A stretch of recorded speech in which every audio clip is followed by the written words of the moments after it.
Hello friends, मेरा नाम है शुभम राव और आप सभी का स्वागत है हमारे नए यूट्यूब चैनल स्टडी विथ एनआईटीएंस में। मैं खुद एक एनआईटीएन हूं और मैं एनआईटी रायपुर से बीटेक हूं इलेक्ट्रिकल इंजीनियरिंग में।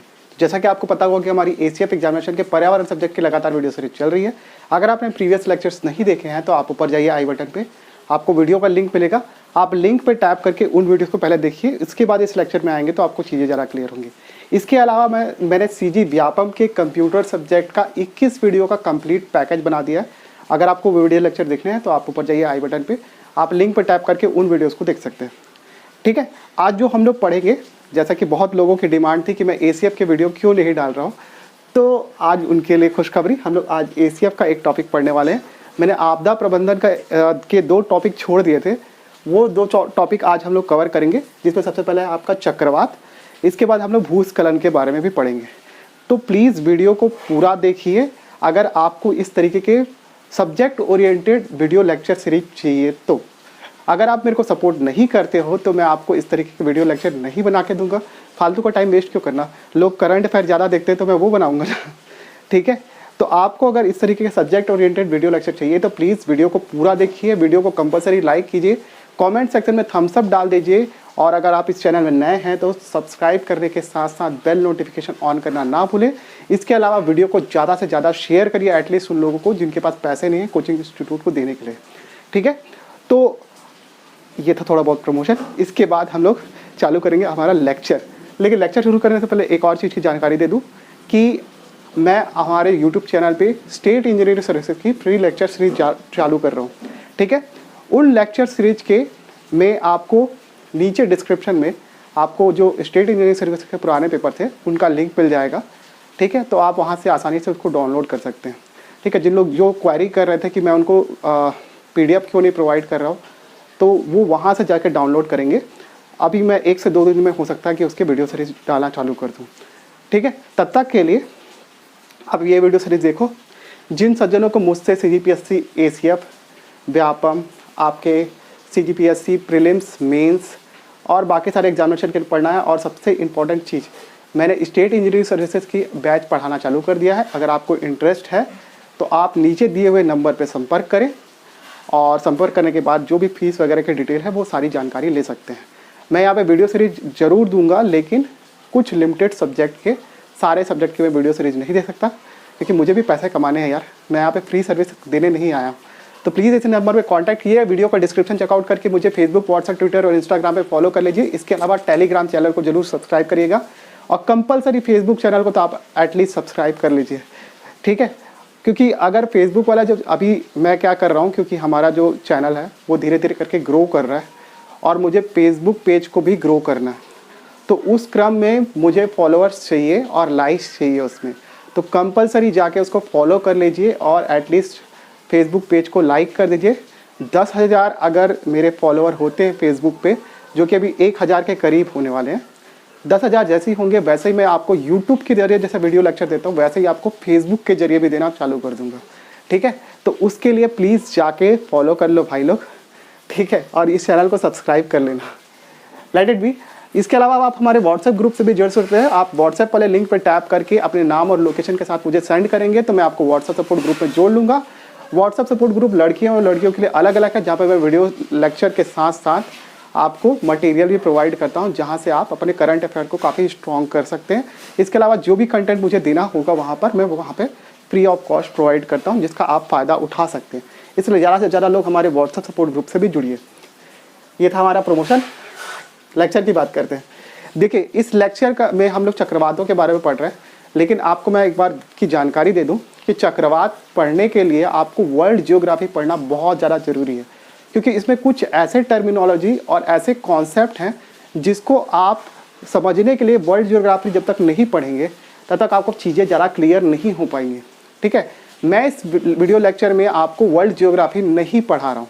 ठीक है, मैं आपको केवल फैक्ट बताऊँगा इसको अच्छे से समझने के लिए। जहाँ पर ज़रूरत होगी मैं आपको बोल दूंगा कि आप माजिद हुसैन की बुक या फिर पेरियार की जो बुक आती है, ठीक है, उस या फिर आपकी जो मर्जी के आपके इंस्टीट्यूशन की बुक है उसको पढ़ो, लेकिन अच्छे से पढ़ो तो आपको ये सब चीज़ें समझ में आएंगी। लाइक जैसे कि हमारा जो कैरोलिसिस फोर्सेस है, इसके अलावा आपके फेरेल का नियम हो गया। ठीक है, हमारे जो पवनें हैं, विभिन्न प्रकार के पछुआ पवनें, ध्रुवीय पवनें, इन सभी का बिहेवियर क्या होता है, आपके वायुदाब की पेटियाँ कौन कौन सी होती है, कहाँ कहाँ पे होती है, ये सारी चीज़ों की जानकारी अगर आपको नहीं है तो आपको पढ़ना पड़ेगा इन सारी चीज़ों को समझने के लिए। मैं केवल फैक्चुअल नॉलेज आपको यहाँ पर दे रहा हूँ। अगर आप ये फैक्ट को भी कर लेते हो तो आपका एसीएफ के पेपर के लिए काफ़ी अच्छी प्रिपरेशन हो जाएगी।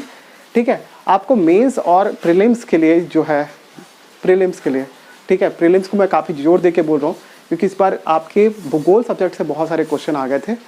तो आपको कोशिश करनी है कि एटलीस्ट आप वो कॉन्सेप्ट को अच्छे से पढ़ें। ठीक है, मैं यहाँ केवल आपको फैक्ट बताऊँगा, कॉन्सेप्ट नहीं बताऊँगा, तो आपको वो सब पढ़ना है। ठीक है, लेट इट बी। जिनको नहीं पढ़ना है वो यहाँ देखो और केवल फैक्ट देखो, उतने में आपका काम हो जाएगा पर्यावरण से रिलेटेड। आगे की बात जो है आपको भूगोल वगैरह पढ़ने के लिए तो वो सब ज़रूरत होगी। परिभाषा देखिए, सबसे पहले चक्रवात की परिभाषा क्या होती है। ये बेसिकली निम्न वायुदाब के केंद्र होते हैं, जो कि बेसिकली इसमें जो पवनें होती है, पवनों की दिशा होती है वो आपके परिधि से सेंटर की ओर होती है। ठीक है, निम्न वायुदाब मतलब आपको पता है कि जो हवा जो है वो आपका उच्च वायुदाब से निम्न वायुदाब की ओर बहती है, तो आपका बाहर जो है वो उच्च वायुदाब होता है इसके चक्रवातों के, और जो सेंटर में निम्न वायुदाब होता है, इसलिए जो पवनें हैं वो आपके उच्च वायुदाब से निम्न वायुदाब की ओर बढ़ती है। ठीक है, तो एक तरीके का साइकिल टाइप का या फिर चक्रण क्रिएट हो जाता है, उसी को साइक्लोन बोलते हैं। ठीक है, अब ये साइक्लोन या फिर चक्रवात जो है, इसकी प्रकृति के हिसाब से ये उत्तरी गोलार्ध में जो है वो आपके घड़ी की विपरीत दिशा में घूमता है। ठीक है, मतलब ऐसे ऐसे एंटी क्लॉकवाइज डायरेक्शन में घूमता है आपके उत्तरी गोलार्ध में। और ये क्यों घूमता है, इसको समझने के लिए आपको कैरियोलिसिस फोर्सेस और आपका फेरेल का नियम थोड़ा बहुत समझना पड़ेगा। ठीक है, और उसके लिए आपको वर्ल्ड जियोग्राफी की पुस्तक पढ़नी है, मैं यहाँ पे बता नहीं रहा। ठीक है, तो ये उत्तरी गोलार्ध में जो है इसकी दिशा जो है वो घड़ी की सुई की विपरीत दिशा में होती है। तो आप ये फैक्ट अभी मान लो सही है करके। ठीक है, पढ़ोगे तो ज़्यादा क्लियर होगा। और सदर्न हेमिस्फीयर मतलब या फिर आपके दक्षिणी गोलार्ध में जो इसकी दिशा होती है वो घड़ी की सुई की दिशा में होती है, मतलब क्लॉकवाइज डायरेक्शन में होती है। ठीक है, आपको ये दो फैक्ट याद होने चाहिए, अगर इससे क्वेश्चन आया तो ये सब आ सकते हैं। नेक्स्ट है आपका इसके टाइप क्या क्या होते हैं वो देख ले एक बार फटाक से। इसका जो टाइप है, पहला टाइप है आपका उष्ण कटिबंधी चक्रवात। ठीक है, और सेकंड टाइप है आपका शीतोष्ण कटिबंधी चक्रवात। ठीक है, पहले हम लोग देखते हैं उष्ण कटिबंधी चक्रवात क्या है। ठीक है, इसका जो सबसे पहले कारण आपको पता होना चाहिए, ये तापांतर के कारण उष्ण कटिबंधी चक्रवात प्रोड्यूस होते हैं। ठीक है, इसको वैसे ही जैसे कि मैंने बोला कि डिटेल में पढ़ने के लिए आप बुक पढ़िए, लेकिन आपको अगर फैक्ट रटना है तो फैक्ट में यही है कि ये जो प्रोड्यूस होते हैं वो किसकी वजह से होते हैं, तापांतर की वजह से। ठीक है, बेसिकली जो पूरा जो ज्योग्राफी है वो दो टर्म पे डिपेंड करता है, एक प्रेशर और एक टेम्परेचर पे। ठीक है, आप मानसून ले लो, चाहे कोई भी प्रकार की जो फिनोमिना है ज्योग्राफी से रिलेटेड, वो प्रेशर और टेम्परेचर पे ही डिपेंड करता है। ठीक है, अगर आप ये दो फिनोमिना के बीच में लॉजिक समझ गए तो आपको सारे के सारे कॉन्सेप्ट वहाँ पे क्लियर हो जाएंगे। तो मैं बोल रहा हूँ कि आप माजिद हुसैन की एक बार पुस्तक जरूर पढ़िए।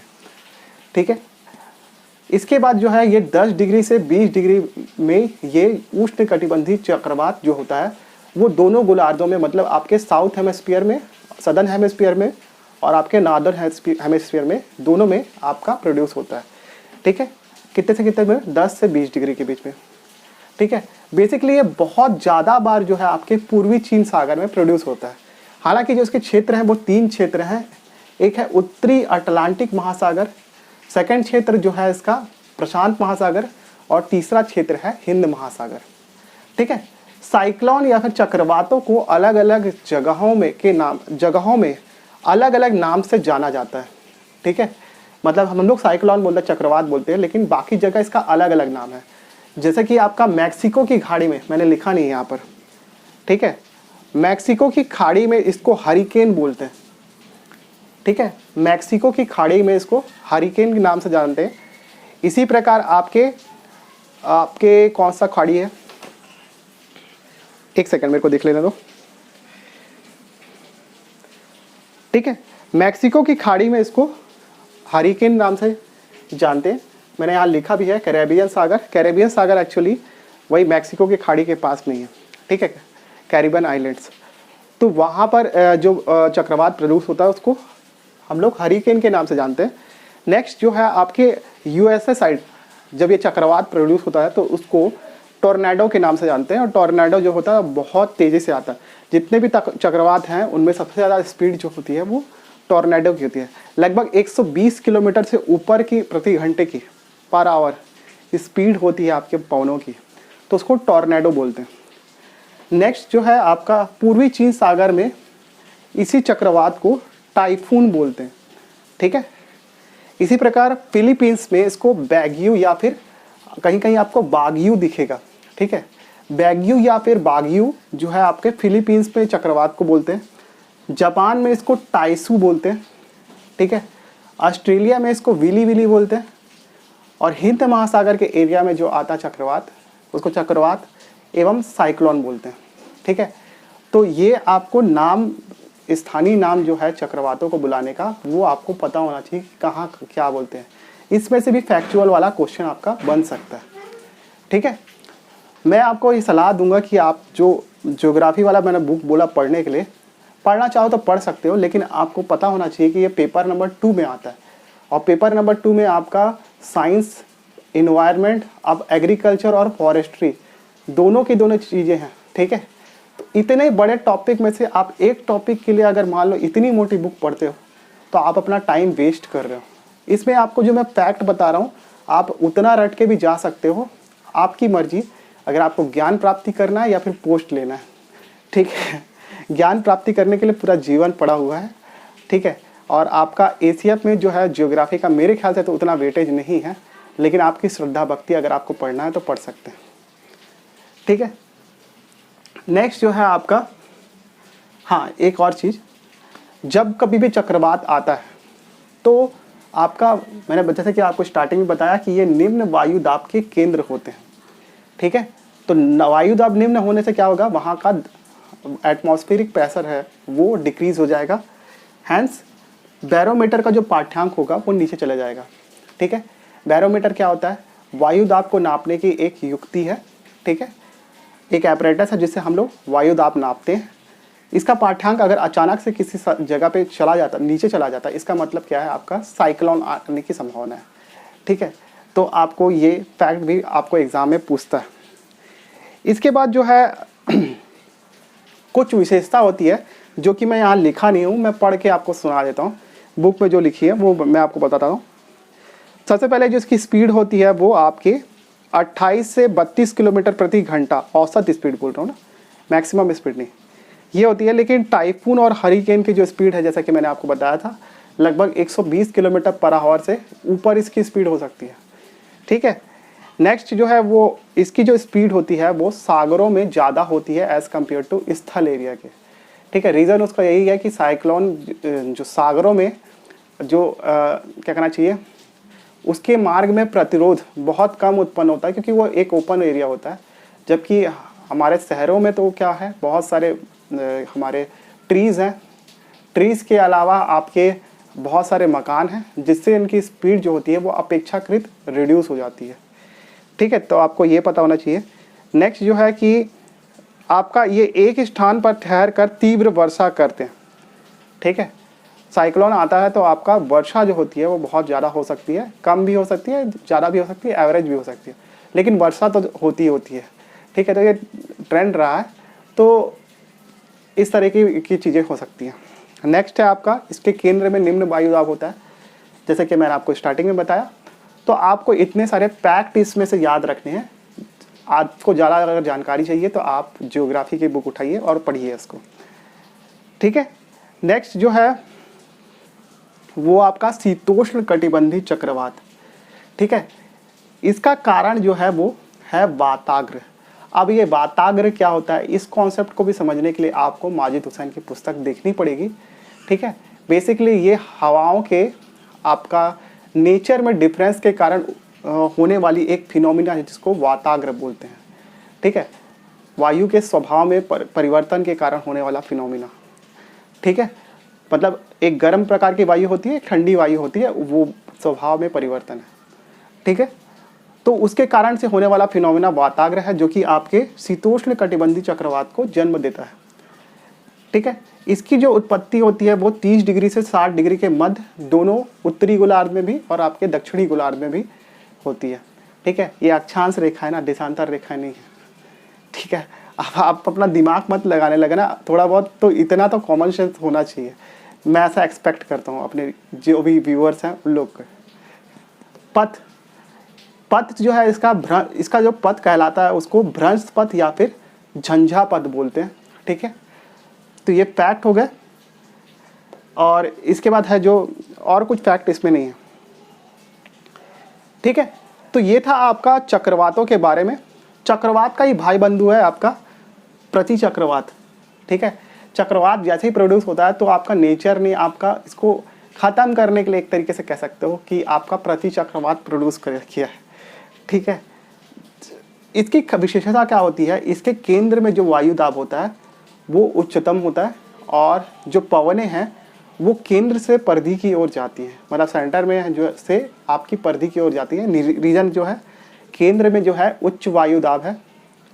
ठीक है, वायु दाब उच्च होगा तो बाहर का क्षेत्र का वायु दाब अगर निम्न होगा तो आपका केंद्र से परिधि की ओर पवनें चलेंगी। ठीक है, जिस डायरेक्शन में आपका चक्रवात प्रोड्यूस होता है उसके उल्टे डायरेक्शन में जो है आपका प्रति चक्रवात प्रोड्यूस होता है। ठीक है, और इसकी जो स्पीड होती है वो 30 से 35 किलोमीटर प्रति घंटे के हिसाब से होती है।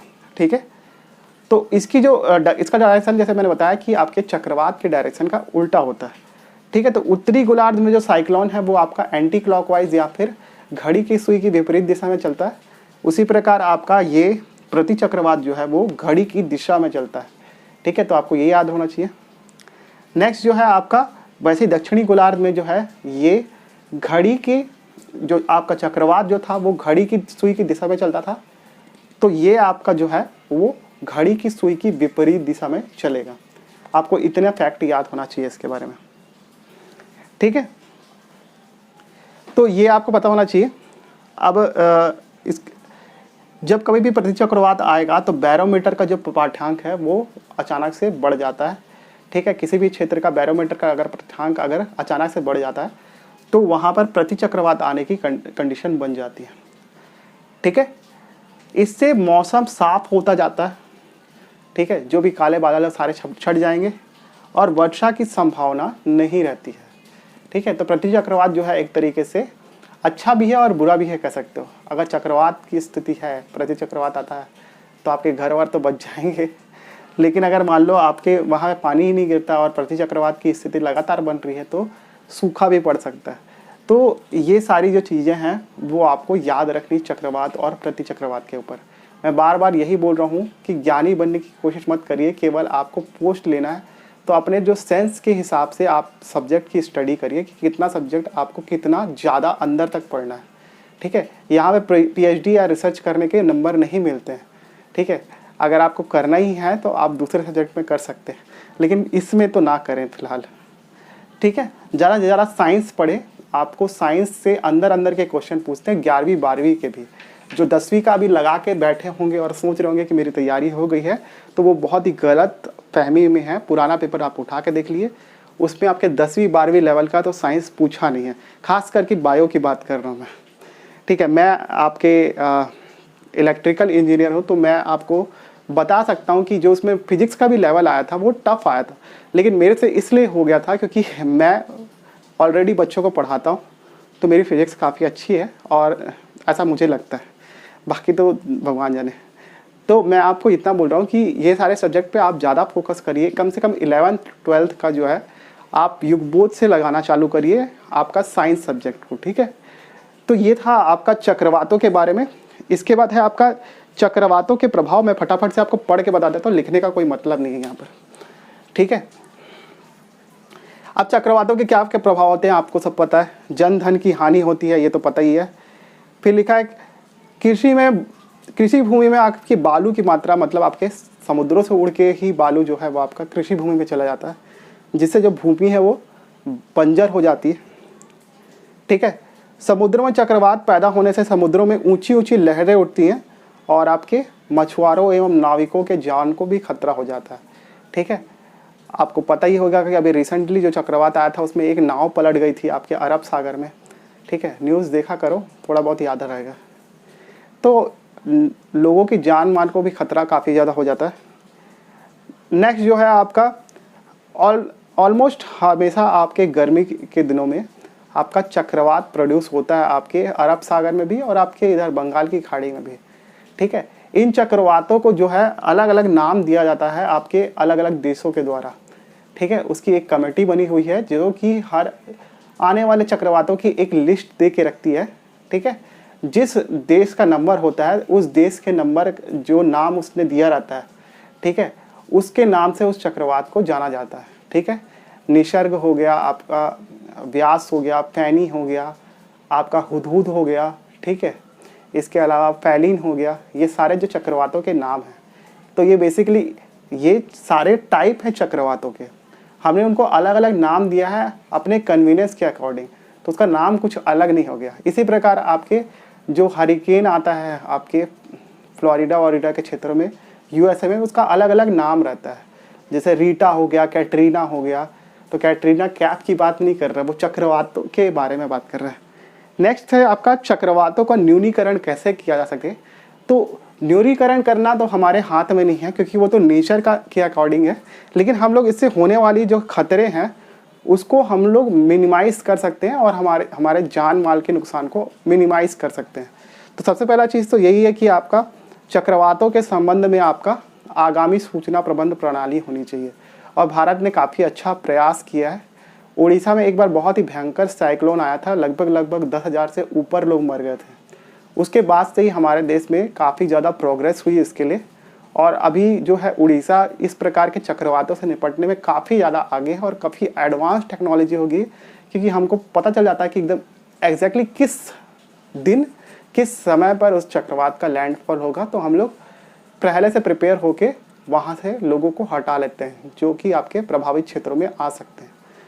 ठीक है, इसके अलावा जो है आपका इस आश्रय स्थलों, तटबंधों, जलाशयों के निर्माण से आपके चक्रवात के प्रभाव से बचा जा सकता है।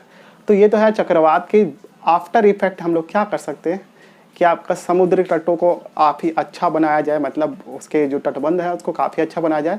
ठीक है, नेक्स्ट है आपका आश्रय स्थलों का निर्माण किया जाए। इसके अलावा जलाशयों वगैरह का निर्माण किया जाए, जिसके इससे के प्रभाव को काफ़ी हद तक कम किया जा सकता है। ठीक है, नेक्स्ट है आपका तटीय क्षेत्रों में वृक्षारोपण करके चक्रवातों के प्रभाव को कम किया जा सकता है। तो जैसा कि आपको पता है कि मैंग्रोव वनस्पति जो है वो बहुत ही अच्छा माध्यम होता है जो कि आपके समुद्री लहरों को है काफ़ी हद तक उसके प्रभाव को रोक दे देती है। ठीक है, तो इस प्रकार की मैंग्रोव वनस्पतियाँ हो गई। इसके अलावा तटीय क्षेत्रों में काफ़ी सारे पेड़ होते हैं जो मिट्टी के कटाव को रोकते हैं। ठीक है, तो ये सारी चीज़ें करके भी हम लोग चक्रवातों के प्रभाव को काफ़ी हद तक कम कर सकते हैं। नेक्स्ट है आपका चक्रवात प्रतिरोधी संरचनाओं का विकास करना। तो इसमें सारी चीज़ें आती हैं आपकी इमारतों का, ठीक है, आपके इंफॉर्मेशन सिस्टम का, आपके कोऑर्डिनेशन का, आपके सेंट्रल गवर्नमेंट और आपके स्टेट गवर्नमेंट के बीच में, एवं विभिन्न प्रकार के आपके विदेशों से कम्युनिकेशन वगैरह और इस चक्रवात की सटीक जानकारी, ये सारे प्रकार के इंफ्रास्ट्रक्चर डेवलप करके भी इस प्रकार के चक्रवातों से निपटा जा सकता है। तो ये था आपका पूरा एनालिसिस, चक्रवात क्या होते हैं, उसके टाइप्स क्या होते हैं, उसके हम लोग बच किस प्रकार सकते हैं और उसके प्रभाव क्या होते हैं। सारी चीज़ें हमने देख ली। किसी को ज्ञानी बनना है तो मैंने जैसे बोला कि माजिद हुसैन की पुस्तक पढ़ें। इसके बाद हम लोग एक और टॉपिक देखते हैं, भूस्खलन, जो कि हम लोग थोड़ी देर में देखेंगे। तो चलिए फटाफट से एक और टॉपिक पर चर्चा करते हैं जो कि बहुत ही छोटा टॉपिक है, जिसका नाम है आपका भूस्खलन। ठीक है, इसको इंग्लिश में बोलते हैं आपका लैंडस्लाइड। ठीक है, तो हम लोग इसको चर्चा करेंगे। सबसे पहले हम लोग इसकी परिभाषा देखते हैं। ठीक है, गुरुत्वीय प्रभाव से चट्टानों एवं अन्य वस्तुओं का बाहर एवं नीचे की ओर खिसकना। अच्छे से मैं आपको इसकी परिभाषा बता देता हूँ। गुरुत्वीय प्रभाव में आकर चट्टानों, मलबों एवं भू सतह जैसे ढलानों पर स्थित वस्तुओं का नीचे तथा बाहर की ओर संचलन भूस्खलन कहलाता है।